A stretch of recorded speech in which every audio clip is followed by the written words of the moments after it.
started when Stephen Kremen-Endez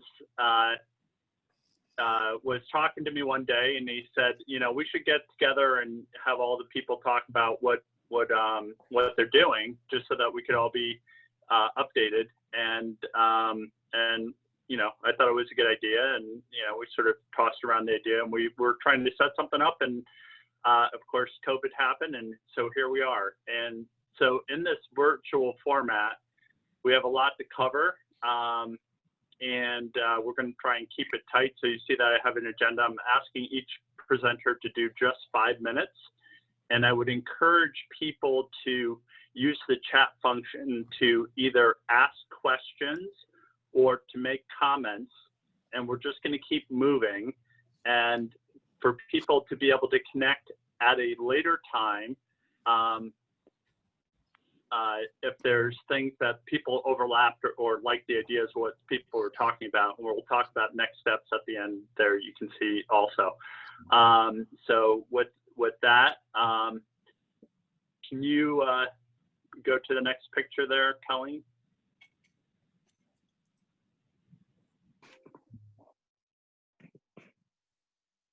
So Bill was an unsung hero of Beaver Ponds, and he probably connected with all the people and all the groups that are here at the summit. And so, I think the idea as we go through this, there's so many great people doing great work, that we're just trying to connect in and understand what people are doing and what they're thinking. Later on, we'll have Gabe talk about something that I think touches everybody, which is the trash. We'll have a little discussion, and then at the end, we'll have a vision. And I know that Bill had a lot of vision for the park also, and I think we all do. We'll each have 1 minute to share our own individual vision for the park. And I'm asking that people not comment, but we just want to get people to be heard. And then at a later date, we can carry this conversation forward. Does that sound good with everybody? Yes. Yep. Yes. Okay, great. So the first up will be Neighborhood Housing Services, who overlap with quite a lot of different groups. And I'll let you guys take it away. Great. Well, thank you, Chris and Colleen, for your tireless and astute leadership in the environmental realm in New Haven. When people throughout the world speak of town-gown relationships, the two of you with your staff and interns and board of directors really exemplify what achieving excellence looks like. And it's wonderful to be part of this amazing group here today. I also want to begin with a special, deep, heartfelt thank you to Nan Bartow and Bill Bidwell. Well, I did not know Bill well. I believe I was fortunate to cross paths with him literally in Beaver Ponds Park and to walk on new paths. Oops, did we lose Stephen? We did. Oh. Stephen, we can't hear you. Okay, well, while Stephen is to dedicate this first Beaver Pond Summit to him. And now for a quick Ann story, which only seems fitting. I'm fortunate to be at home during the COVID era and here in North Guilford, and to have land trust property next to me. Hope everyone has their mute off. Not too much feedback here. And so the other day I'm walking along the woods with my family, and for some reason I brought clippers with me, which I never do. And it'll become clear as to why that is the case. And the briars were starting to come over the paths with the water puddles in the center of the path. So it was necessarily to sort of be able to walk along the edges to not be in the water. And as I cut back the vines, I recalled seeing and walking with Nan and Adam a number of years ago in Beaver Ponds Park, prior to a volunteer event that Neighborhood Housing Service was going to do. And she had this leather sheath with her clippers in it. I'm sure many of you can relate to seeing that. And as she's talking and walking and sharing with some ideas on what would be great for the volunteers to do, she simply takes out the hand clippers and starts to cut back the vines and the prickers, not missing a step, not missing a word. It was watching someone who has mastered a craft and was in tune with nature, the environment, and the people that she was with. Well, the other day when I'm walking along the path, I stumbled and nearly slipped and managed to cut the vines and managed myself from preventing the fall into the water. I'm learning, and I have much more to do. And I think that's the purpose of this gathering today, is to share what we individually and collectively have been doing at Beaver Ponds for varying lengths of time. Some of us, well, not us, some of you for a very, very long time, and to learn from each other and to support each other. Quickly, in 2010, NHS, Neighborhood Housing Services, completed its first complete gut rehabilitation housing project, housing development at 333 West Division Street, utilizing historic tax credits. We had difficulty selling this home, and this is when I started working there 11 years ago, partially because of the deteriorated conditions of the neighboring properties, as well as the active and open drug dealing and gang activity on West Division Street. As many of you will recall, there was 3 shootings, 2 homicides on that street, and everyone was under the age of 20. Jim Paley, our executive director, decided to employ his cluster strategy and sort of double down and triple down and purchase 3 more houses, one at 341 West Division Street, one at 321 West Division Street, and the one on the corner property with 504 Dixwell Avenue as the address. And the healthy neighborhood approach to stabilization was brought to West Division Street. Over the years, as part of our neighborhood stabilization, neighborhood revitalization strategy, we have worked closely with the 14 property owners on West Division Street and have created a lighting initiative, installing lampposts on 6 of the 7 houses on the north side of the street, painted the exterior of 2 other non-NHS houses with volunteers, and held weekly street cleanups in the spring, summer, and early fall. And thanks very much to Sally Vogeley, who many of us know, and who also volunteers at Habitat for Humanity. And then finally here, for my portion, with the initial removal of the chain link fence that URI did, 3/10 of a mile along Sherman was opened up, trees were planted, and sort of Sherman Forest came to fruition. And that's when I and Adam got involved, and under Adam's leadership, we began bringing volunteers, and he'll be speaking about that in a few moments. We've also been able to engage with the residents, including the 2 folks that are the Habitat for Humanity houses on Sherman. And we're excited about the Yale Building Project going to be building on West Division Street in the very near future. And also, lastly here, want to mention that this is when CB&O, Community Building and Organizing, our department became familiar with the work of Kathy Fay and her leadership around the West River Watershed Coalition. So with that, I'd like to turn it over to Kathy, and followed by Adam. It's wonderful to see everyone. Thank you. Well, I don't want to disrupt the agenda. I think Kathy is going to have 5 minutes. I'll just jump in and say that I've really been enjoying working with volunteers and all of our partners here in the space at Sherman Forest, which is part of Beaver Ponds Park. Chris is sharing some photos of our work with Southern volunteers. We've been dealing with the knotweed as well as the mattresses, which seem to just kind of keep coming back. And we filled up many endless garbage bags with knotweed and other invasives. And we've cleared space for people to be able to enjoy the pond, which is something that's really important for me. I was lucky enough to go up along the Long Island Sound out in Guilford, actually. And it's something that I find really meaningful to be able to allow other people to enjoy, access to a bit of a waterfront here, right here in our city. So it's great. I'll turn it over to Kathy. Kathy, is Kathy here?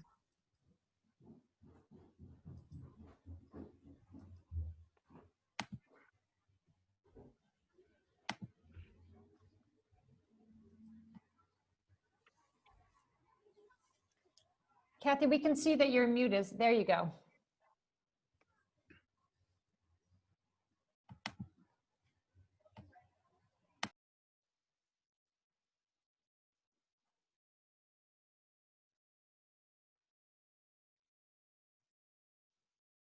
I'm not hearing her. Do other people hear her? No, No. Kathy, we can't hear you.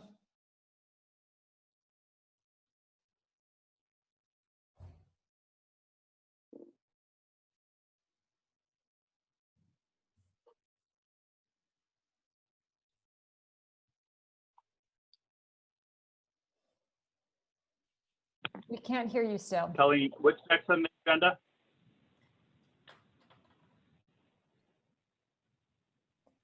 We have Steve Brady, followed by Doreen, and I don't see Steve Brady yet on the call. Right. So if we can't get Kathy, oh, here's Steve Brady. Steve's here. Okay, great. All right, yeah, let's just see. Great, thanks. And then when Kathy gets her voice going, we'll get her back in. Thank Okay. you. Okay, can I share my screen to Yes. slide share? Yes, feel free. Okay, even though I used Zoom a million times, I'm not. Oh, here we go. Okay, got it. Okay, let's see. Okay, can folks see that? Yep, perfect. Thank you. Yeah. You got 5 minutes. 5 minutes. All right, 4.3 minutes remaining. So I'm just going to talk a little bit about what we've been doing at Southern and my role there, and just briefly say that I'm fairly new to this project, and I'm really thrilled to be part of it. As someone who's kind of recently shifted into this role at Southern as a professor there in the last few years, it's really meaningful for me to connect with folks at the Forestry School and URI, New Haven, Beaver Parks group. Just in large part because it's something that I always really valued in the area of New Haven, and also because it's right out our back door, and it's this great opportunity to get our students connected to their community. So I'm really happy to be here and be part of this group. And thanks to Colleen and Gabe, we've been starting to incorporate some of this work into the classes that we teach at Southern. So this photo is showing a group of students from this fall who were using the same exercise that Gabe and Colleen and others have been using at the pond to collect litter and sort it and weigh it. And so it's been a really wonderful teaching tool for students to understand things about watershed management and pollution dynamics, and to have a hands-on example of how to work with data that they collect and to analyze that. So it's been an absolutely wonderful system that we've just started getting into. So that's one thing that we're doing, is having this element of students in the classes that I teach work on this project. I also want to just introduce Jessie Peterman, who's here on the call. So Jessie is an undergrad at Southern. She works in the lab. Here she is doing work on wood frogs. But she's going to be spearheading some of the Southern side of things as well. So she'll be working on this litter removal component within this project. And one of the things that she's going to be helping out with is our quantification of the sort of health of the system from the perspective of bugs. So one of the common ways of understanding water quality impacts in ecosystems is to look at the community of organisms that live there, and bugs are really well developed as indicators. So this fall, when streams are flowing and the bugs are doing their thing, that's about the time of year when we go out and do these surveys. So Jessie's going to be working with me and other students to go out and collect measurements of bugs in streams, and we'll use that to understand the overall health of the system. So these are just some photos of that. That type of work is essentially going out into streams with waders and nets, scouring up the section of cobble in the stream and scraping all the bugs off, bringing them back to the lab and identifying them, and using things like that scorecard in the last slide to understand how many different bugs and the types of bugs that are in the streams. And this is work that we've also done in the context of the courses that I teach.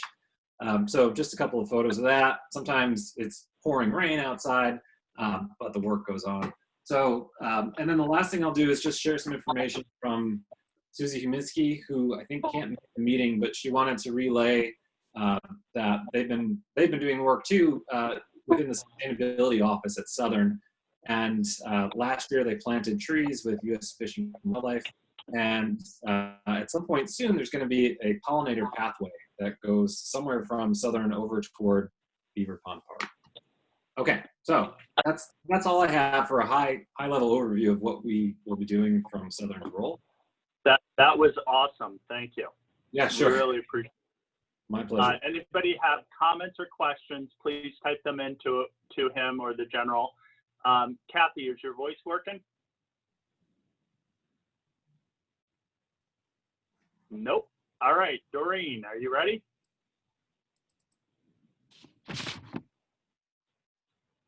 All right, Doreen, you're up. You gotta take your mute off. Okay, There we go. let me go. Nice.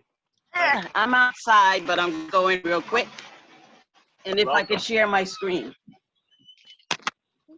Yeah, feel free to do that. All right.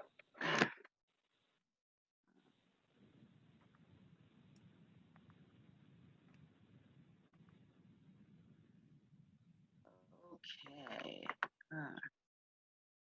And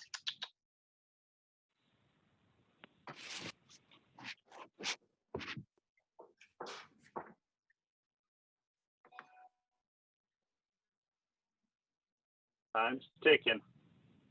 okay. You talk as you do. I forget Yep. how to No make pressure. it big, but anyway, let's start right here. So, okay. So first of all, I am the founder of the West River Watershed Partnership. Our mission is building community around their natural resources or their natural assets. For 10 years, in 2010, we founded the first West River Watershed Water Festival. But what I wanted to get on the call about is the fishing classes that we've been doing for the past 10 years.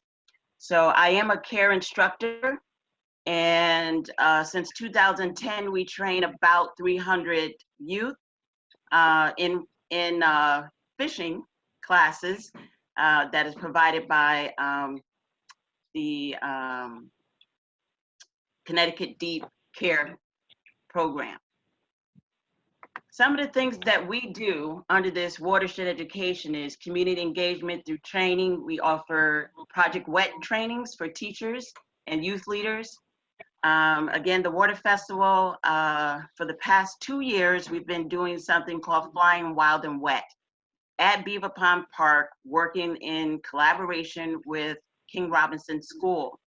And that project is a one-day event where we have we've had about 6 presenters work with kids, doing table presentations, projects. And then I talked about the fishing, and then we also started something called a photo vision around kids, neighborhood kids taking pictures of different water areas in New Haven. Let's see. So here is a website that we have. Every year I have to change it. This year we've added social distancing. Let me get, and we're doing family fishing. So with the family fishing, we invite groups out to Beaver Pond Park, and Bill with Beaver Pond Park, Friends of Beaver Pond Park, would be the one who would cut down the grass and everything for us to get access to the water. On 4-Year Street at the corner, there are a group of men who have fished there for a long time. And so for us to teach youth and families, a group of about 20 people, we had to cut out our own little space. So you can see the picture here with the family. So we have mom and dad, and we're doing the instruction of how to put a rod together, how to do a clinch knot, how to put your hook on, how to cast in a safe way. So right now we're looking at offering our fishing classes down at Beaver Pond from 3 to 5. on Sundays. And this year I had to include in this site sort of people registering and things like that, because we're only going to be able to work with 4 families at one time. And the way that we're going to do it is we're going to take 2 6 feet banquet tables and put them in the shape of a T, the letter T. And we're going to have the family center around the top of the T, and we, the instructor, be at the foot of the other 6-foot table. And so that is our plan for this season. We're excited to be a part of this conversation. As we've been doing the Flying Wild and Wet Festival with the school, and also the fishing classes, and also that Beaver Pond is a designated, forget what they, where they put fish in there for people to fish. So it's a designated spot for that. And so, you know, we have been thinking about, you know, how we can get more, get out more on the water. So one of those ideas is to have a floating dock. Because right now when we do the fishing classes at this site, we normally do not catch fish. We're not far enough out into the water. And so that's just the end of my conversation here, but I have some other comments to make for the envisioning part. Excellent. Thank you. Very Thank nice. you. Kathy, can you talk yet? Nope. Okay. So we'll move on to Rick Popton. Hello, all. This is Rick Popton. I'm the manager of the Stuart B. McKinney National Wildlife Refuge, United States Fish and Wildlife Service.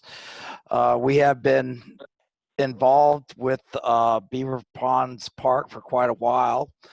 Some of the activities that we have done down in the Bow area at the end of the javelin range for the high school. We helped install we purchased the deer fence to go around the plantings there. We have provided signage at both that location and Cherry Ann Park. We provided a kiosk for the Bow area. We built a small pedestrian bridge across a stormwater management drainage ditch so visitors could get closer to the plantings.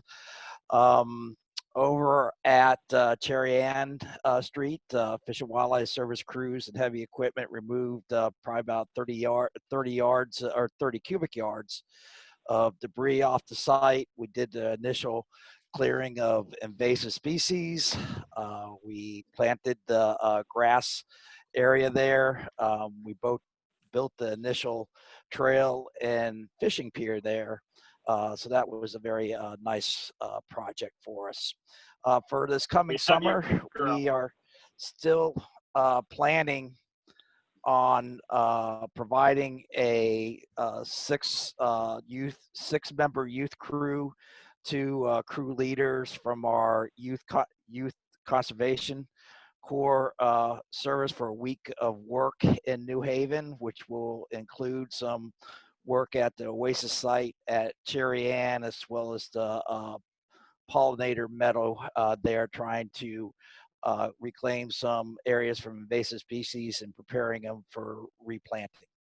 So that's what the, oh, and we also have also done fishing events up at Beaver Pond, and we're hoping to be involved with fishing events this summer too. Thank you. Wow, that was quick. That was 2.5 minutes. Any questions for Rick? Rick, we put up some pictures of the platform with some kids on there, and you know, much thanks. You have many overlaps here. Anybody have a question for Rick or a comment? Our comment is to thank you, Rick, enormously for the work he's done at Beaver Ponds Park on all ends. Cherry Ann Street end and the South Pond where we hang out at the Urban Oasis. And it's just been an enormous help to us to have have U.S. Fish and Wildlife as one of our partners. We're very welcome. We enjoyed it. Great. And yeah, we're looking forward to working with you at Cherry Ann this summer. That'll be a nice addition. All right, good. Kathy, is your voice working yet? And if not, then we will go on to, I believe Matt is next. Matt Vines. Good job, Chris. Well, thanks, Chris, and thank you to all of you for sharing your work and for all the wonderful things you've been doing and continue to do in and around Beaver Ponds. I've been lucky enough to work with many of you directly: Nan, Joan, Doreen, Gabe, or I guess Dr. Trash as he's going by now. And Steve, we haven't worked directly, but we've exchanged a bunch of emails on garbage of all things. So nice to see you. But for those that don't know me, I am one of the Green Skills Program Managers at URI. So I work with Chris and Colleen.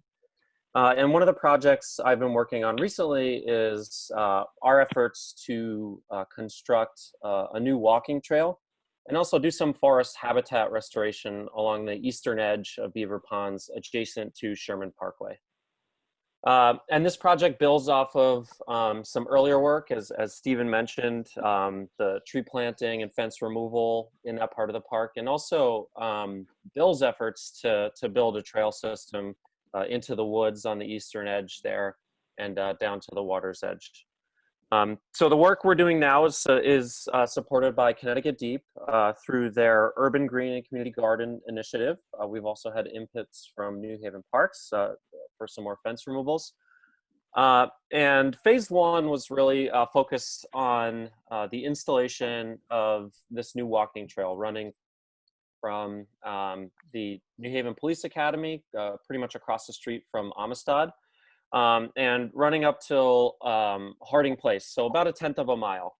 And the idea is that we wanted to both improve accessibility for residents in New Hallville who historically haven't had safe access into the park and into the woods there, and also provide a safe walking path for students that are coming to and from the school there, and then kind of provide ancillary educational opportunities both along and off of that trail. So I'm just going to show you all some photos from this project. So you can see here, this is kind of our before photo. So if you're familiar with this area, this is standing right in the driveway leading into the police academy, looking towards Harding along the edge of Sherman there. And it was basically kind of just this gently sloping grassy hill, which you can't really tell in this, but just sloping down onto Sherman. A lot of people, a lot of students at the academy there, particularly would park cars. And so what we wanted to do, here's Chris with his measuring device, planning, scheming. And so what we wanted to do is actually cut into this bank here, provide a nice level walking surface. So this is kind of an intermediary photo here. You can see we just started by moving a lot of the earth that was there, creating a more gradual slope, cutting into the grass on the side. And then eventually it ended up looking like this. So once it was cut and leveled, we put down some aggregate and then some to provide a nice walking surface. We may come back and do stone dust too. You can see we seeded in the street side edge there. And this, when we were done initially, is really what that phase of the project looked like. Here's Will from our team, who's a big help on this project, standing with the sign, proud of our work. There were unfortunately some casualties along the way. This is our Bobcat. We managed to break both tracks of the Bobcat, so that made things interesting. And then this is a photo from this spring. Going back, you can see the grass is filled in. Those are some rocks there that Chris moved to discourage parking and dumping along the trail. And it's been great to see people starting to use it. So next phase, which I'm working on now, and we'll be working on tomorrow actually, is going back and doing some invasive removals. In this photo here, it's kind of in this area along here where the fence was removed. We have a lot of knotweed, a lot of Oriental bittersweet, and other things that we want to clear out, both to improve sight lines, but also allow people more access down into the woods there.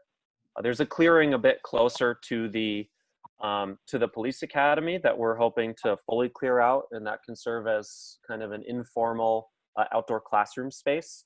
And so that'll be an exciting next phase of this too.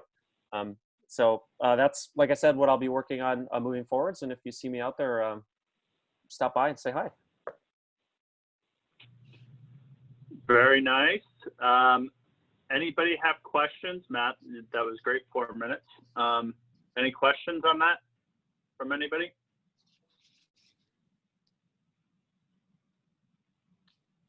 No? Okay. So we'll move on to Nam with the Urban Oasis. Hello, everybody. Yep. We can hear you. That's great. Okay.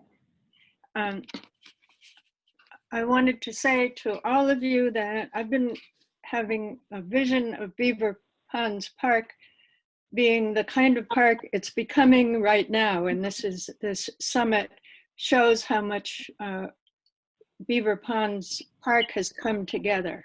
When I first started in 2002, 2003, 2004, the pond was lowered somehow, and we had to get the level of the pond back up so it could be a pond again, both the North Pond by Southern and the South Pond by by Hill House High School in Bowen Field. And we worked to get our group together. We joined with URI with our first working intern with our revived group in 2004. And we had our green space area that Kate and Daniel will talk about a little bit later. I would like to talk about the Urban Oasis at Beaver Ponds Park. That started in maybe 2010, not as an urban oasis, but as a mods project. And that's from the Yale Forestry School. The incoming students started clearing that area and planting some native plants and trees. And then along came students from Hill House High School who worked with Bill and me, and also planted some pollinator shrubs. Then finally, to make it into the project that it is today, Chris Ozick and Colleen with URI and also Emerge and some other groups cleared the whole area where the pollinator garden is now. Chris with his bobcat, and then the students helped, and we rescued the area from extreme neglect. When we first started working on it, there had just recently been a car that had been stolen off the streets, brought into Beaver Ponds Park by we don't know who, and brought over to where the Urban Oasis is now and set on fire. Alongside the decaying car wreck was football equipment left by the rec department. And so we were able to reclaim that as a natural area and to plant it. And the first year, it didn't look like much. The second year, it looked very lovely. The third year is what you're seeing now on the screen, with a lot of bee balm and all kinds of sunflower, native sunflower types. And later on in the season, you get goldenrod. And it's just an amazing area for humans and for birds and for insects. We had a lot of partners. Common Ground students did a lot with us. Sound School helped out. Hill House helped out. And along came U.S. Fish and Wildlife in Audubon, Connecticut, and they made a bridge so we could get across to our area because there was suddenly a ditch there. that we couldn't cross very easily.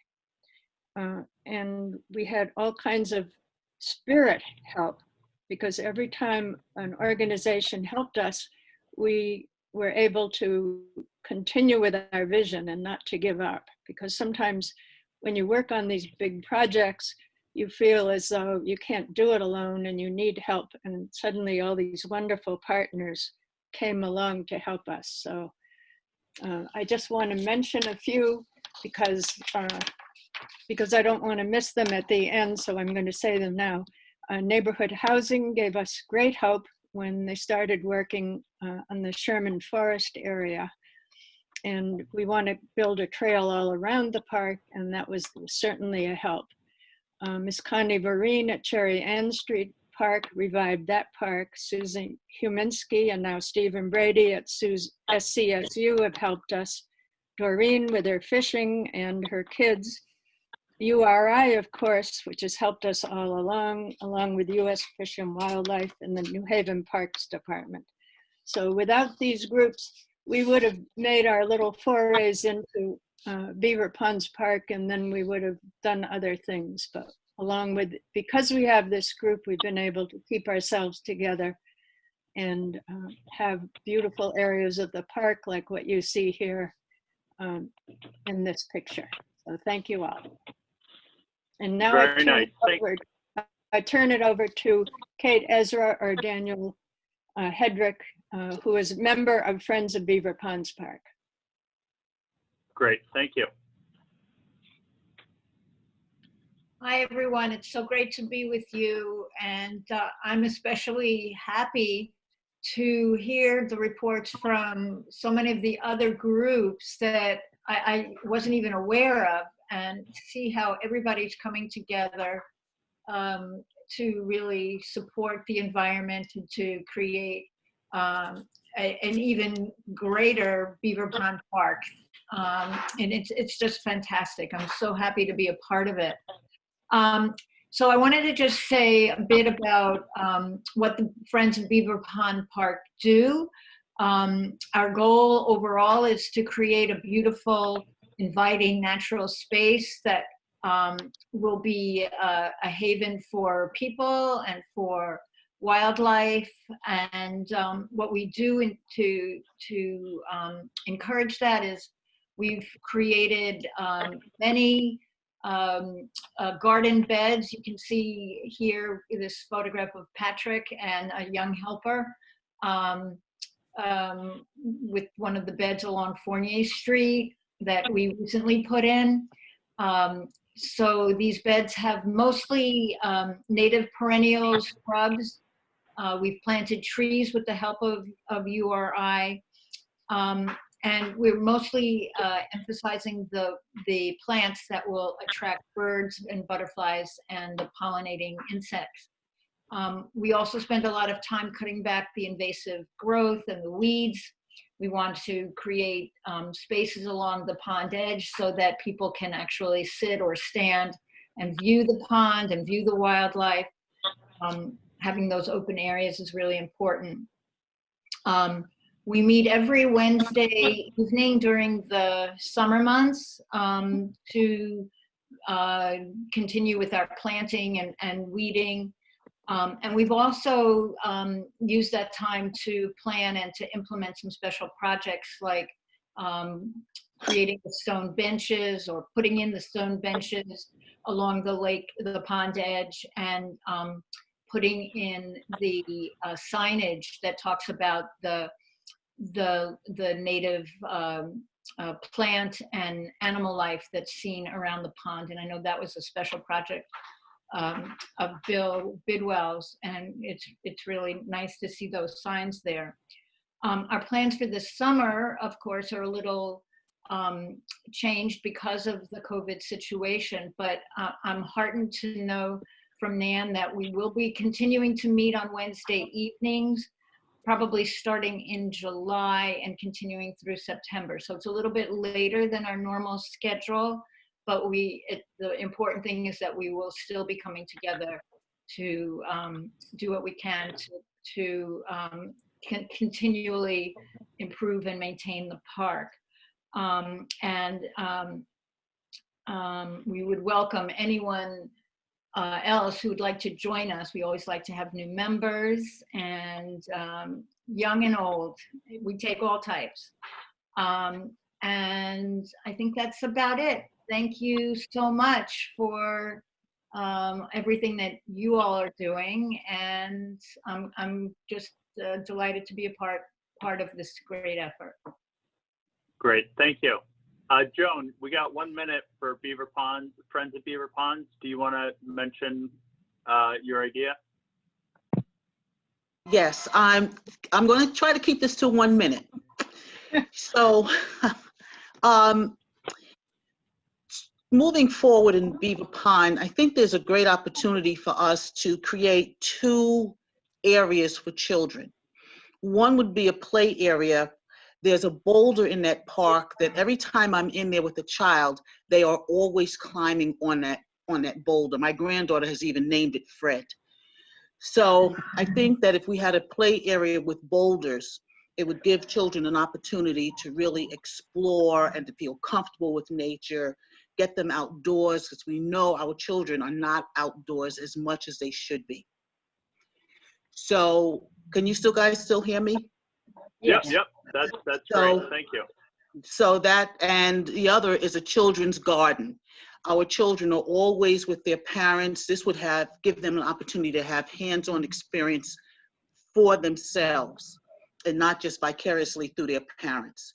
So there's a lot of benefits to having these 2 areas that I think that we should take advantage of. Great, thank you.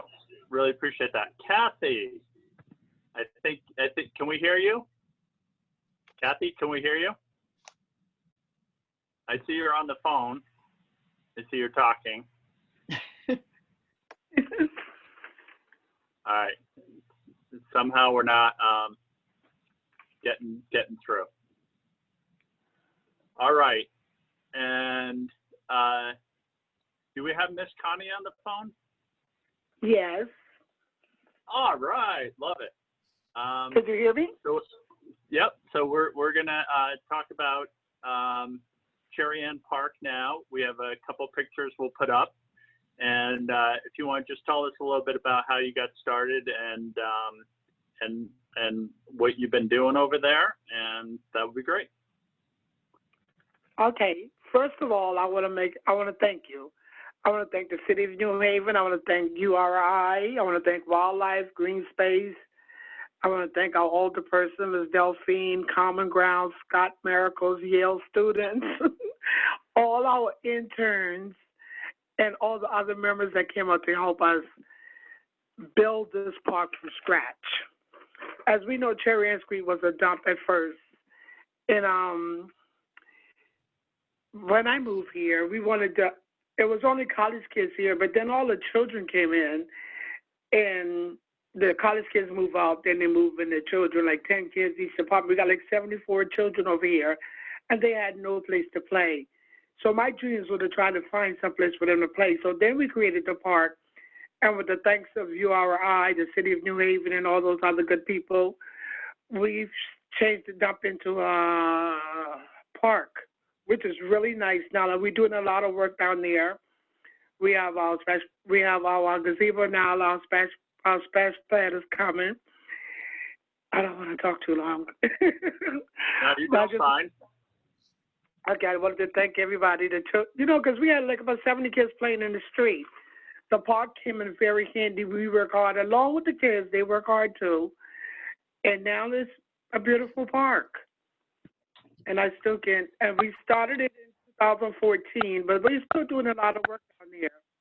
We hope to be working in our garden soon, but right now, I'm under the weather right now, so we're still going to do it. So, all right, anything good. else? And, Colleen, would you like to add anything? To the park? No. Is Colleen available? Yeah, sorry, Chris. Would you like to add? I had to turn off my mute. Only that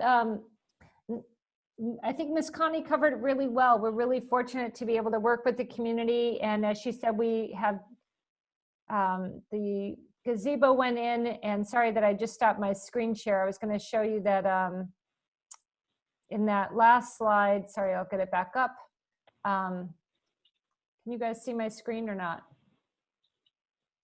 No? Well, in any case. Yeah, but it says end of slideshow. Oh, darn it. Maybe go back one slide. Sorry. Well, in any case, we're really excited that one of the central elements that Miss Connie had dreamed of for the kids, and along with the kids in the design that was developed by David Moser, the city's former landscape architect, was to put in a splash pad. And so it's really exciting that we have an amazing donor who's making that possible.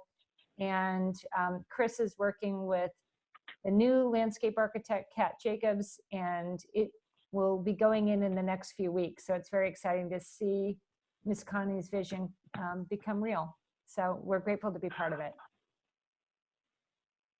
And I think everybody that was a part of it from the beginning and up until now, and we're still working to make it even better. Yep, I agree. You know, this particular park was one that took all hands on deck to make happen, and you know, the U.S. Fish and Wildlife coming in with URI gave the city confidence that it could happen, and it's been a nice success, as with all the work that we're doing. Kathy, are you able to join us yet? Otherwise, so I know, I think, so Kathy's trying to talk, it says connecting to audio. So Nan, maybe you can help me out and other people that have attended. Maybe she just called into someone's cell phone. Yeah, that's what I was asking her to call into Adams, but Adams on mute.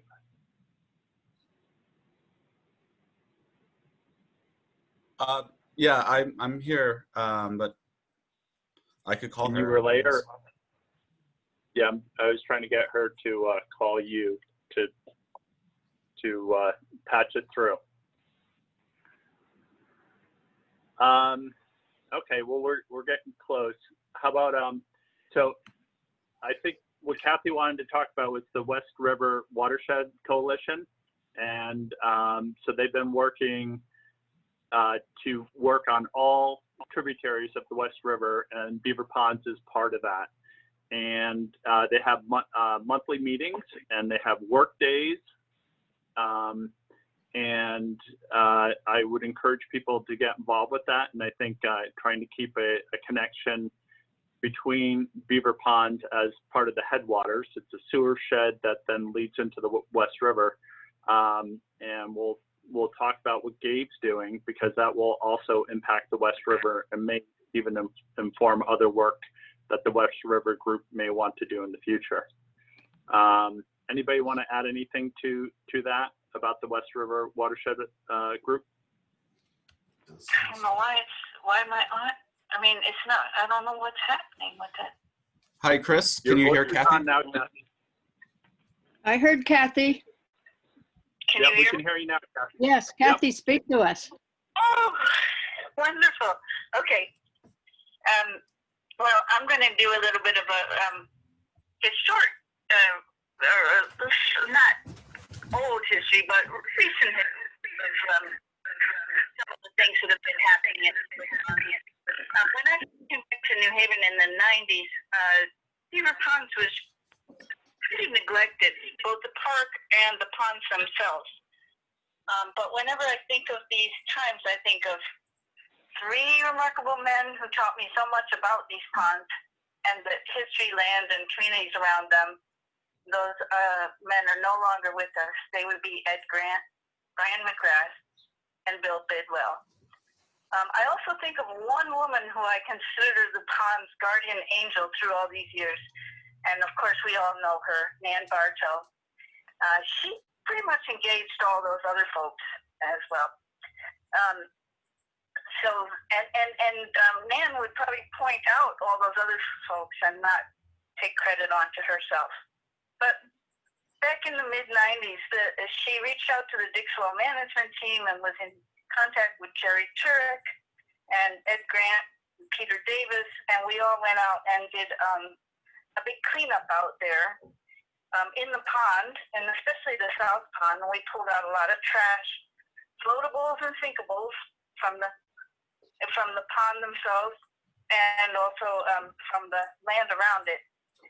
And from Ed Grant at that time, I learned about how the ponds had been a community social gathering spot for many years and had been stocked with fish. And every fishing season, there was a fishing derby out there. And as you may recall, that had stopped for many years. Now it's happening again, so that's a really great thing.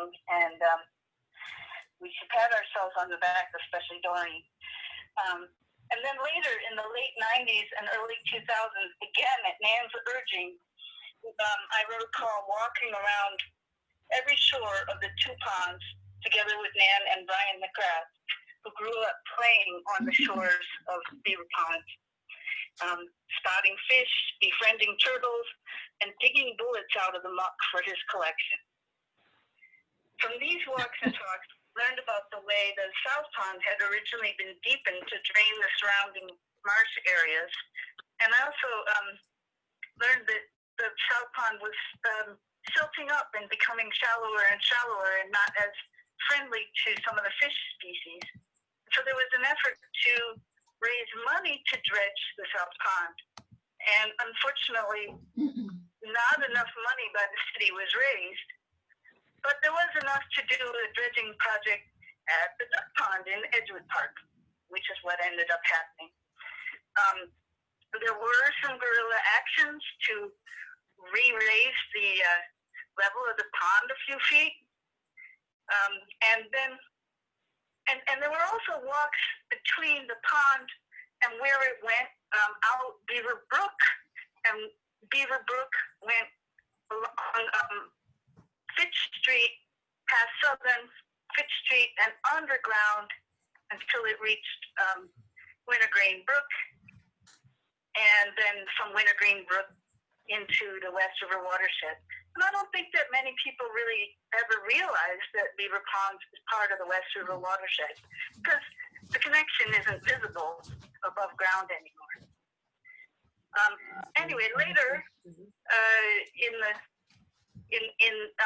beginning of this millennium, Friends of Beaver Pond Park was organized by Nan and Bill, and always a steady group of people, and Bill always lending a steady hand and pointing out the power of community and persistence, and year after year making improvements. And I came out and helped some of the time, but not very often.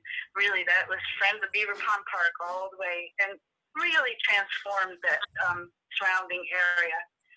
So in more recent times, in the last 6 or 7 years, there became an interest in developing a West River Greenway, working to do stormwater management and water protection and green infrastructure, and all of these efforts came together to form the West River Watershed Coalition. And some of the priorities of that coalition are access, dealing with invasives and bringing back more natives, and working on water quality. And access is a kind of a broad term, but access is what so much of the work at Beaver Pond over these years has been, is really getting the community back in connection with the waterway. So that's about it for me. I just wanted to make sure that we all know, as we think about the future, how connected we are to all these efforts in the past, and where we've been, and how far Nan especially has brought us. Thank you so much. That was great. You made the connection, and you made a lot of connections. I thought that was perfect wrap up. Anybody have any comments or questions for any of the presenters? We have like 2 minutes. Well, I forgot to mention the importance of Gabe Benoit to the water quality, improving the water quality at Beaver Ponds Park. So I wanted to say that, and also to talk about my vision to this whole group of having a walk-around trail around both ponds so that people from wherever could come to Beaver Ponds Park and walk around the ponds. Right now you could do it, but you would get lost. You wouldn't have any idea that it was possible. So I'm hoping that our trail works will figure out a way to have signage and some kind of a trail that people could follow so people could really walk around both ponds and see the whole Beaver Ponds Park, because it's almost in the heart of the city and most people can't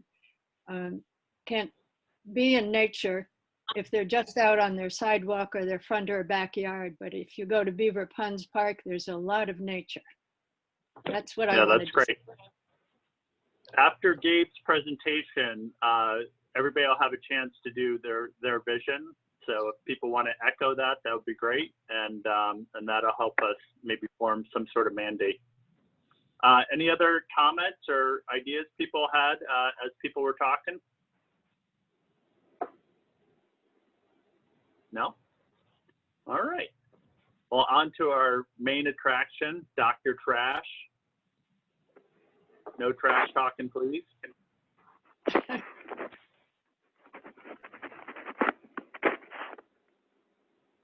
everybody see that screen? Yes. Yes. Okay. And I No water there. I want to apologize in advance. My internet tends to be unstable, so if I lock up, you'll have to pause for about 10 seconds while I reestablish it. So I want to talk today about litter in the pond, and just a tiny bit about the hydrology. And I put up the name Dr. Litter because that's what the people at NIFWIF say they call me. They call me Professor Garbage, which I don't like as much. So I think Dr. Litter is slightly nicer. And I didn't really coordinate this with Steve Brady, but he's my co-PI, so I have him credited here as well. So sorry, Steve. No problem. I think we're only seeing your desktop though, Dr. Trish. Oh, Yeah. You're not seeing this guy over here? There you go. Oh, no. No, hold on. It was a nice background. Oh, wait a minute. How about I thought it was going to be a wonderful metaphor for what was coming. that's Out the know. There you go. Do you see it now? Yep. Okay. So that's the intro slide. So I want to talk about the litter problem. Come on, in Beaver Pond and how we're working to ameliorate it a little bit. So this is unfortunately a too common view of the shoreline at the pond, and you see a lot of trash. It's not always this bad, but there are several patches like this around the pond.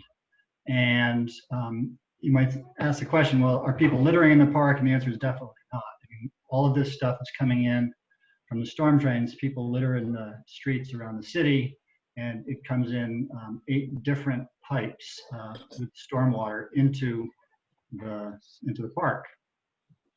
And here's the map that shows those. And there's 8 of them in total, plus a patch of southern, which I don't have shown here. And the 3 largest of these are shown here. And so water flows in from Hamden, from New Hallville, and also from the kind of the lower Dixwell area. And we're proposing and have funding to put litter traps where those red stars are. And that's already begun. 2 are in place, and we're working on the 3rd. And the good thing is that those 3 are not only almost 80% of the total area draining into the ponds, but it's also kind of the main commercial areas where I think more of the litter comes from per square acre. So this is the first litter trap that Chris and Matt installed already, and it's pretty disgusting what is coming in from Hamden. And you can see the design of it. It's essentially a kind of a fence that's placed right in the water. The bottom of it is left open so that water doesn't back up too much and can slip out into the pond, but all the stuff that floats gets trapped like this. The second one is at the West Division Street outfall. And believe it or not, you see all that trash that's in the water. This is actually downstream from a very expensive existing litter trap that's up that pipe about 100 feet. And we take our students there and do a little, what I call sewer spelunking. The monsters come in and they really like that, especially on a hot day, because it's nice and cool inside that pipe. Actually, this year I'm planning on putting a rubber alligator in there to see if I can freak them out. So here's the existing trap, and I say it's expensive, ineffective, and difficult to maintain. I think there was a $100,000 grant for this thing, and it went over budget. And the former city engineer suggested it was probably around $150,000 for this thing. I want to cry when I think about that. It's also extremely difficult to maintain. Colleen and I asked them to come and clean it out, and it's like, you've heard of 2 men in a truck. This was like 4 men in a truck. And it took them a couple of hours to clean this thing out, which is really ridiculous. And it's ineffective, as I'll show you on the next page. So all of the concrete that you see here is part of this project. So you can imagine what it costs to dig down, put these huge concrete precast blocks in there. And all you get for it is that little 1 meter square, yard square litter trap, which after I suspect one storm is completely clogged, and then water just flows over the top. So you can't really see it because it's behind that thick wall, but the flow path comes like that, gets to the screen, in theory goes through the screen, and the litter gets removed.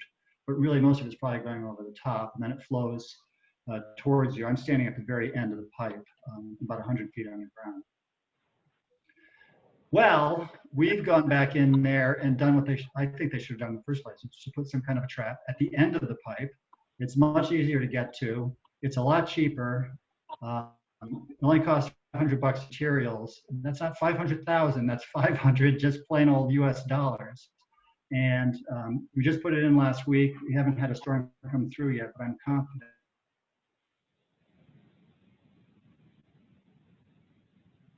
Okay, Gabe, you're frozen. We'll just have to hang on a minute. He'll come back. That happens with his internet. So that's kind of fun, huh? Could I ask a question while he's frozen? Sure. Yeah. He's talking about the traps. Is that one of the ones that at the end of our park, Joe? You got it. Yep. The traps that keep all the garbage coming into the pond? Yeah.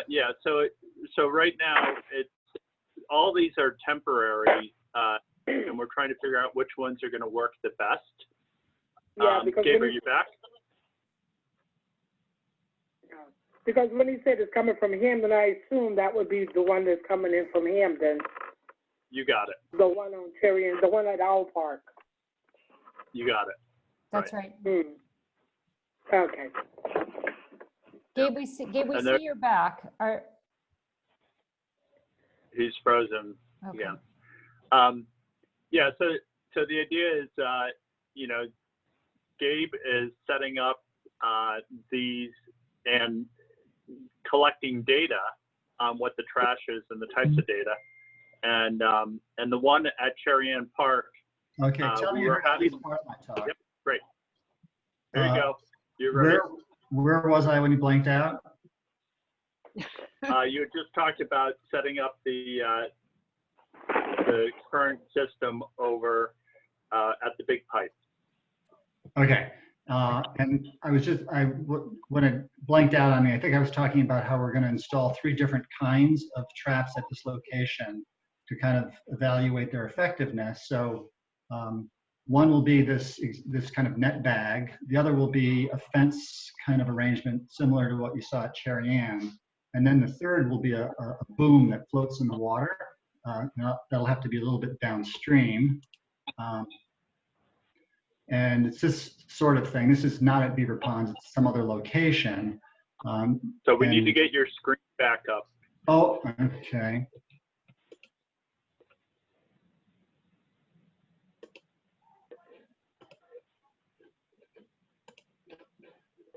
Seen it there? Yep, yes. Perfect. Okay, so yeah, so so this is a boom that we're going to try as well, and this is they use these in a lot of locations. The disadvantage is that it's only at the surface, and so stuff that sinks a little bit will probably slip through. But that's the whole idea, is to kind of compare which thing is most effective. And the boom will also be the one measure that we install at the very southern kind of lower Dixwell outfall that comes in at Pop Warner Field, and it's going to be located roughly there. And that will be going in probably in the next week or two. It's on order right now. So the good thing about those three is that it removes a lot of litter. But we're also doing some research in coordination with this, which is where the doctor trash comes in.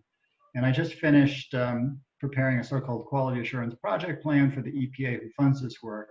And for a relative modest, oh, come on guys, don't do it.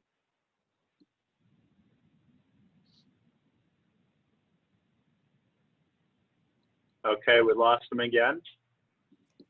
I think I can weigh in that I know you could see he highlighted that's 47 pages for this quality assurance plan. So it's a major amount of effort to meet the requirements of the federal grant to be able to do the project.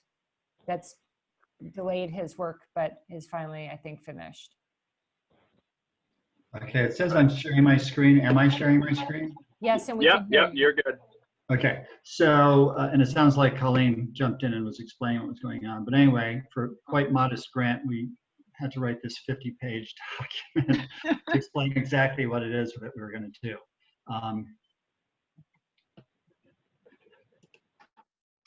Okay, and the research that we do is partly inspired by Bill Bidwell, who was the first one who did it. And what you do is you harvest the trash. It looks like this.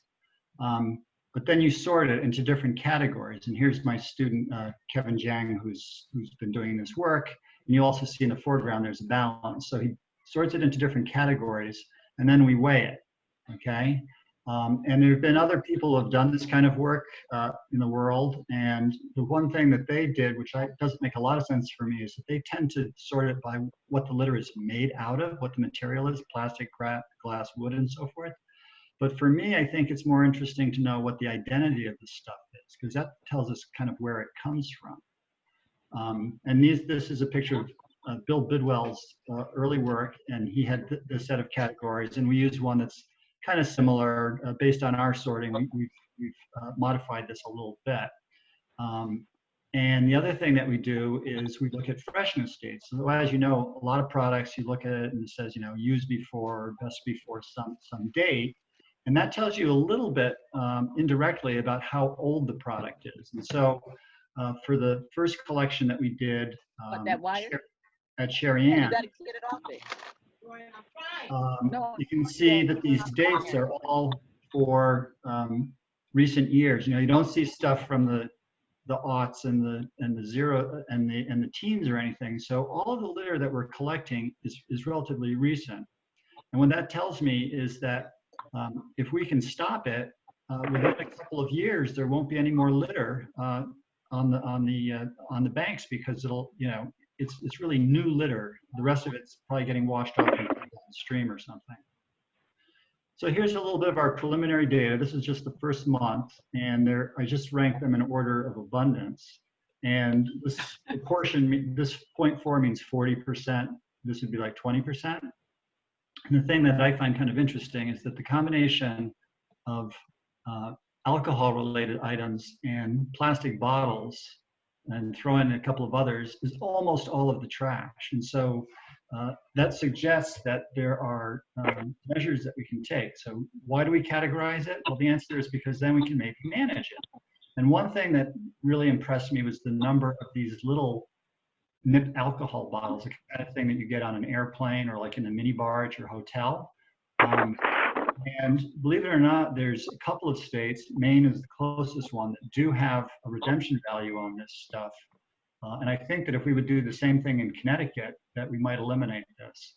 And this totally got past me, but last year, Lamont proposed a 5-cent fee on these bottles, and the package stores came back and were saying, well, instead of that, we'll just give you a dime for everyone we sell.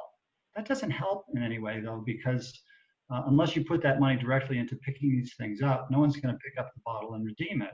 Whereas, you know, if each of these little nip bottles you saw on the street were worth a nickel or a dime, you know, they'd be scooped up right away, especially because they're so small. You can carry 1 million of them in one of those big plastic bags that the guys on the streets do. So I'm in conversation with Nancy Alderman over at the Environmental and Human Health Incorporated, and we might try to get this as something in Connecticut as well. Second month's data, same kind of result. There's some differences as you look down the line, but again, the alcohol-related and plastic bottles are a big story, at least in terms of the weight of the stuff. And we're continuing this. We'll be doing the same kind of analysis, all 3 locations for on monthly collections for about a year. So that's the litter story. I see I've got a couple more minutes. So I just want to talk very briefly about hydrology, about the water flowing through the ponds. And this was also something that was of great interest to Bill. And at that location where we put in the net bag and where there's that existing ineffective litter trap, I've been monitoring the flow. We just put a device in there that measures how deep the water is, and from that we can figure out how much water flows down the pipe. No one else does that. You know, this is, you might expect that this is the sort of thing that's done routinely, but it's not. And the reason I do this, it's going to be very interesting to me to see how much litter accumulates in a given month compared to how much water came out of the pipe, and also what was the spacing and time and size of the storms. And from that, we can get additional ideas about how do you manage this problem rather than just sort of let it happen, and also, you know, kind of prevent it on a year in, year out basis. Maybe we can take steps that would keep it from happening in the first place. And so what you're seeing here, I know this is kind of a big, busy graph, but this is just for days. Each number here represents a day in the November to January period over this past fall and winter. And every time you see a spike here, it's because there was a rainstorm. I plotted them upside down, but this is a rainstorm, this green bar, and there's consequently a big flow in the pipe, right? And that goes on and on. The other thing, and this is where Bill came in, back starting in like 2012, he went out to the pond and he noticed that it was going up and down, as I think Nan mentioned. And he started to how deep the water was, picked a couple of lands and measured the level of the water, and found, you know, a lot of change over time. And when I heard that, I said, well, this is a great idea. I'll put in a level logger so we can get more continuous measurements. And so we took his record and the recent stuff that I'm doing, and I'm going to blow this up on the next slide. And you can see we coordinated to make sure that his numbers and my numbers have the same kind of reference point. And, you know, I think it's really interesting. You see this kind of gradual buildup of the base, right? It's getting higher and higher and higher and higher. And there's storms, but they last for a short period of time. And then there was a really big storm. I think it blew out all of the debris at the outlet, and the whole pond dropped down again. You know, and this is covers about a meter, so this is like 3 feet or 4 feet from the bottom to the top. And this is where, for kind of my vision for the future, I would love. This is the picture of the outlet from the pond. It's this really weird thing where there's this grate. And I think it's to prevent debris from going downstream, but what it does is it turns into a kind of a dam. And I think I heard something about guerrilla hydrology a little while back. The idea is that you know, if this gets clogged, then the water level clearly is going to rise up. And there's this pretty big range from low to high. And you know, I've heard it said that, well, the city wants to use this as a flood control location, and so they're not going to change this. But I think it's sort of the opposite. Right now, it's completely random. If there's a hurricane coming in, they don't clear this and allow the water to drain down, so it's a place where floodwaters can go. They just leave it alone, and you know, the hurricane comes through and dumps a lot of water. But you could put in something that would have rear boards, and you could lower the, you know, you see a hurricane coming, you could lower the level in the pond for a day, and then the water could rush in from the city and it would prevent flooding downstream. And, you know, maybe we could get a grant to pay for this or something. Anyway, this is one of my dreams about what could happen with the park. Oh, the other thing is, this just shows we put in a gauge, and this is where my the little devices that's measuring how deep the water is. And if you don't have that dam there, then you go back to the situation that we had 100 years ago, where there were really just a bunch of ditches and no real pond existed at this location. I love this map. And then the other thing that is maybe a more distant dream is there's a wonderful resource out there that we don't take advantage of, which is the bog. And I suspect it's actually a floating bog, which is a very rare ecosystem type. And there are places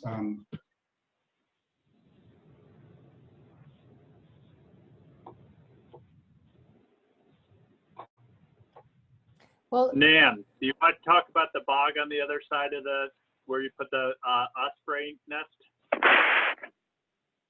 Yes, that's a very special area, and we can't control the water, so it is what it is. But it does float up and down. A person cannot really walk there safely because there's nothing much to walk on. It's fine if you're a duck or a goose, but it's not good for humans. And it does give us a lot of rare birds, which is nice because there are no humans to bother them. But then we can't go out there and see it or control it in any way either. There are a lot of invasives coming in, and we can't control those either very much. I'm not sure what Gabe's idea is, but because we can't control the water, the forestry school has told us that we are losing our red maple forest out there because it's flooded too much and the trees can't grow. So they start up and they grow for a while, and then we have a big flood, and the rain lasts long enough so that the tree can't grow very, very high, and then eventually it dies at a small size. So it's not really the red maple forest that it could be if we were able to control the water and keep the water level not too low and not too high. And we don't ever want the water to go too low, because then suddenly invasives grow up all around the edge of the pond, and then we have another whole big problem. Right. And that happened. Okay, I think Gabe is back. Yeah. Thank you, Nan. So yeah, thanks, Nan. So anyway, it would be a great resource for the city if there were a way to. It doesn't have to be as elaborate or long as this, but if we could get out into that wetland a little bit, I think it would be a great thing. And that's about it. So I want to thank all the folks that helped out, including NIFWIP and EPA for funding that litter work, all the URI folks, Steve, my students, and folks in engineering. And it looks like I've used up my 20 minutes exactly, and so no questions maybe, but feel free to email me if you do have questions. Yeah, no, we got 10 minutes for discussion around trash and beaver ponds. So anybody have any questions around this? The types, the products being used, anything like that? So this is Rick Potton, Fish and Wildlife Service. Am I to understand the trap that's at Cherry Ann Street, that's temporary for the study, or is that going to be permanent?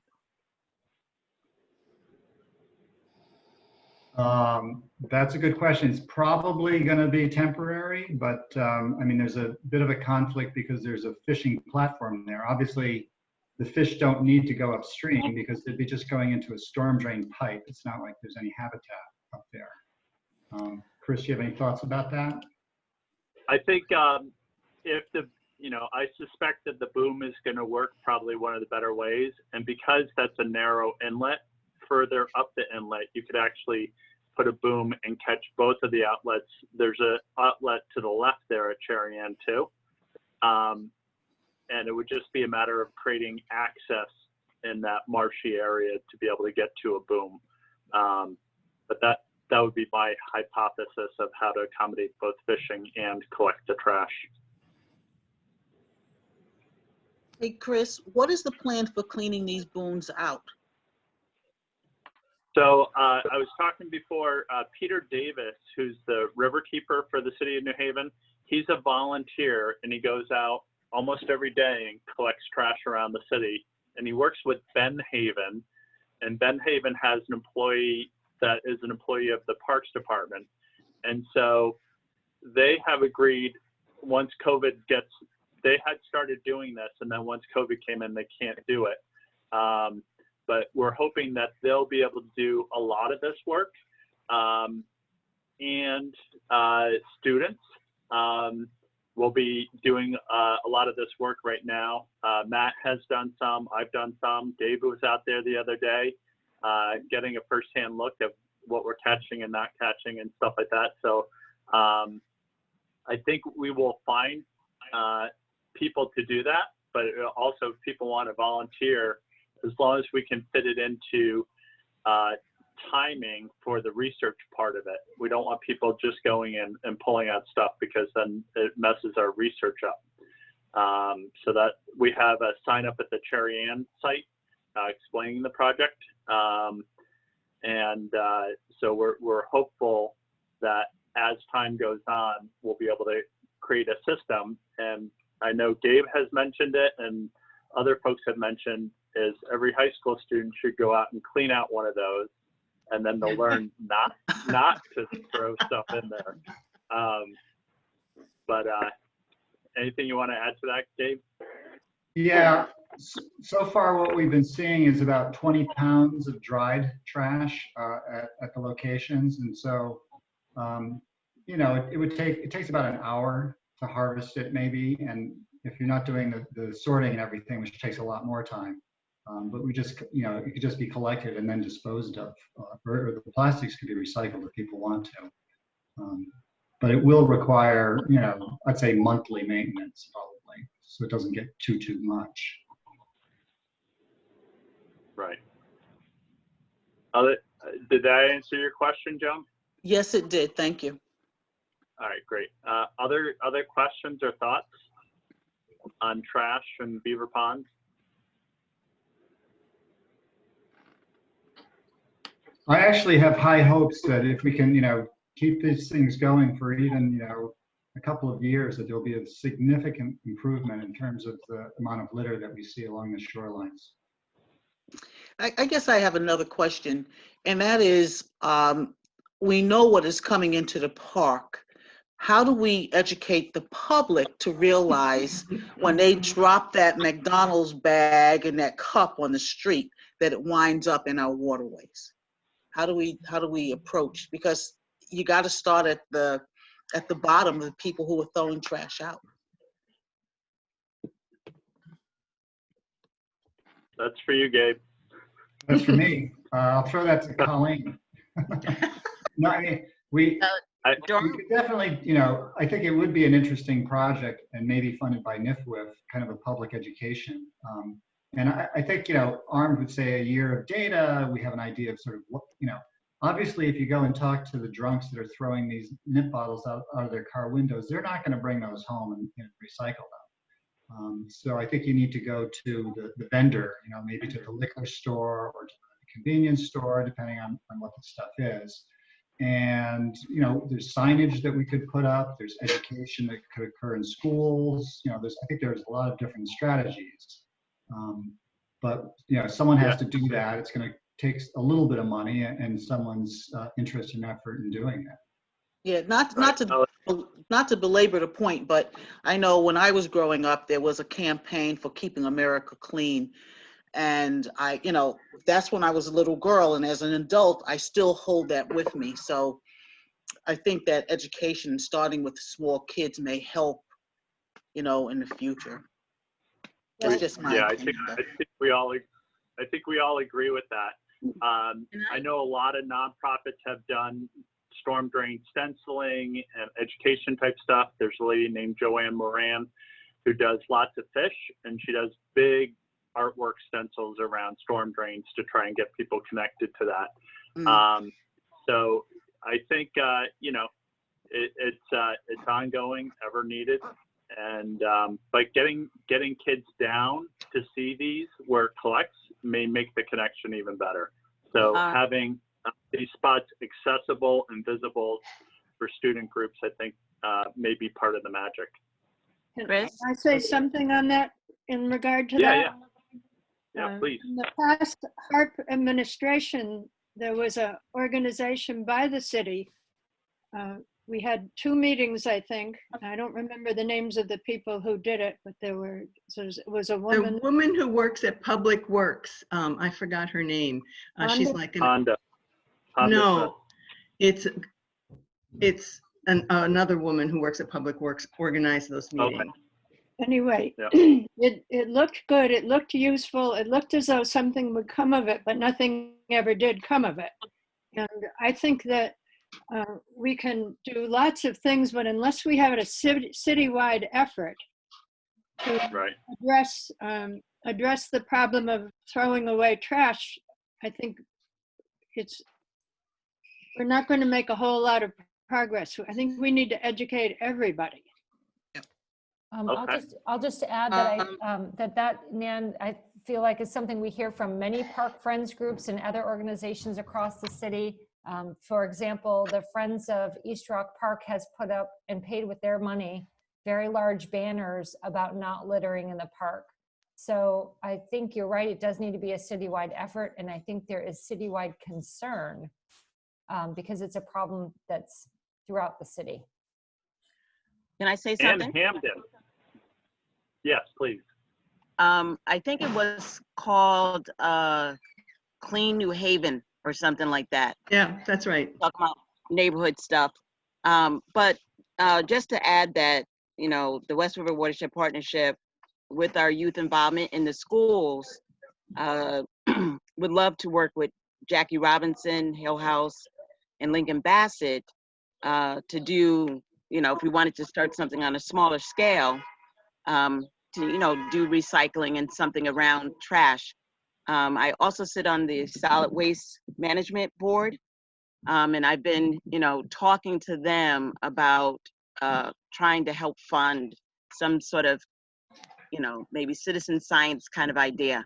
So I'm just sort of throwing that out, you know, to those of you who may be working at Beaver Pond Park and doing ways in which we might be able at CPEN to connect to younger students and provide some education, you know, in the schools and after school, and also during camp season.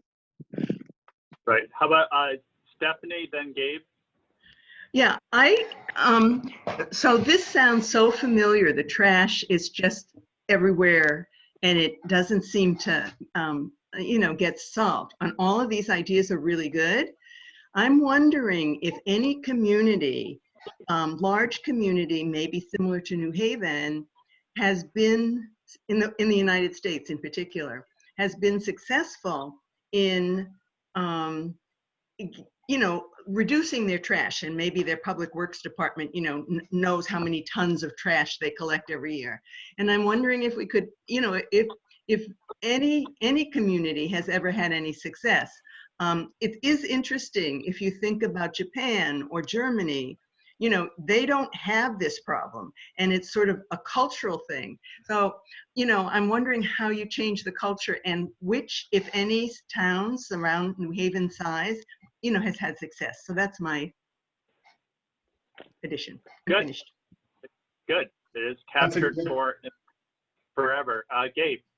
That's a great thought, Stephanie. And my student Kevin is doing his master's thesis on this, and I could encourage him as part of the kind of the background research, information gathering to look into that question. It's a great thought. The other thing that occurs to me, can you see is the storm sewer shed map up in your browser? Okay. Yeah. So it occurs to me that after a year, we'll have good data for those areas 1, 2, and 3, which are very similar to each other. And we could do an experiment as the next stage in this research where we would try different strategies in those 3 locations. You know, try signage in some, education in others, going door to door. You know, might be a really interesting experiment to figure out what methods work. Right? Love that idea. That's great. Stephanie, I don't know how much you caught of Gabe's work, but he's essentially collecting the trash at the end of the pipe, Yeah. so it doesn't end up in Edgewood Park. Yes. Yes. It's great. I would just add to that, from my, if I can, my experience with the students that were doing the litter removal from the ponds this fall and spring, just to echo Chris's idea that getting them there in person can have that effect. That was they were all so shocked to learn that that's what the side of this pond looked like, and to make the connection that it wasn't just from people at the pond, but the whole watershed. So their experience was just hugely impacted by that, and it seemed, and they all said, "Why don't people just get and see this?" And then they'd stop littering. So that they all had that same sort of reaction, that if people could see this in person, then it might have big impact. Hey, this is Steve Winter. I don't mean to interject. I just wanted to let you know I just finally joined the call. So hi everyone. Hi, That's Steve. great, Steve. Thank you for joining us, and we're recording it so you can go back and watch it with your fellow alders and maybe the mayor. Perfect. Okay. I like it. And city plan. So we're at the point now where we want to talk about our visions, our own individual visions. And so the idea is that if you want to raise your hand and just say, for a minute, just talk about what your hopes and dreams are, some of the things that you heard that you liked, that you want to double down on. I think that'll be good for when we're talking to city officials and making new plans, but also each of us can hear from other people what they're interested in, and then have that conversation at another time to keep moving this forward. So anybody want to go first? Anybody want to go second? All right, there we go. Joan will go first. I was going to say, I'll go first. I need a second. I guess I'm like a dog with a bone about the children's garden and a place for children to play. And it comes back to me, a conversation that I had with a mother who was concerned that in the neighborhood, which is Beaver Pond, that there was no place for her to take her children where she can sit down and relax and allow her children to play. And when she said that to me, the first thing that popped into my mind was Beaver Pond, because as you enter that area, it's a very quiet, calm area. And as I said, there's a boulder there that every time I see children play on it, you can see their imaginations just take off. So it's an ideal place for us to move forward, to have a place in the community where parents can come and take their children, they can relax, and the children can play and really just let their imaginations and their taking chances and just do things that children are supposed to do without having adults interfere with their play. There's just a wide variety of things that take place when children are allowed to just play on their own. And this is a great opportunity for us to do that. Great, thank you. Next, Rebecca, are you raising your hand? Yep.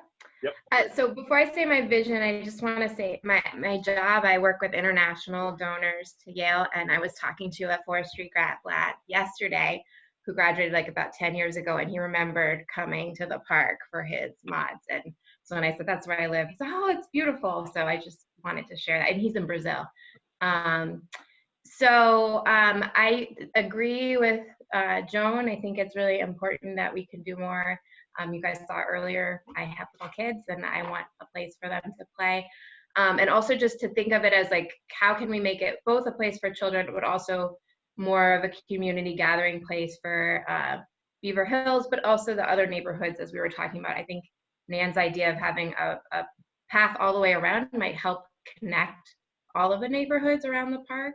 And then the third piece that goes along with that is I think we need to do more for us in Beaver Hills to make it easier to cross Crescent Street to get over there, because from our street, Bellevue, you have to cross where there's no crosswalk or anything, and it's a little bit scary, and there's no crosswalk or there's no sidewalk on our side to get to where there is a crosswalk. And so thinking about, how are we working with the city on traffic calming on Crescent to make it more accessible to our neighborhood as well. Great, thank you. Next, Nan. All right. Nan. I just want to mention the 3 things or 4 things that I'm interested in. I've said them all, so I'll say it again. The trail around the park with signage, because otherwise people will get lost.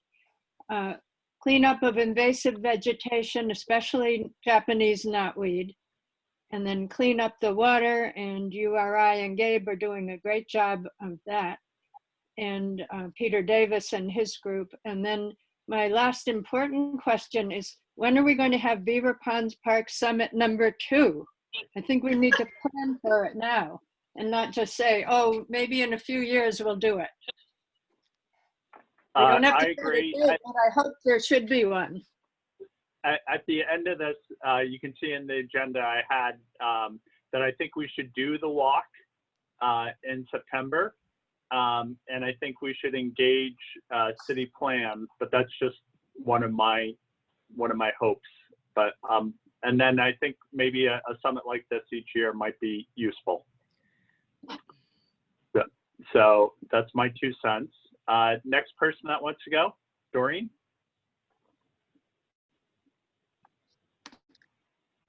Okay, I'm a firm believer, but that if everyone does a little in the big picture gets done.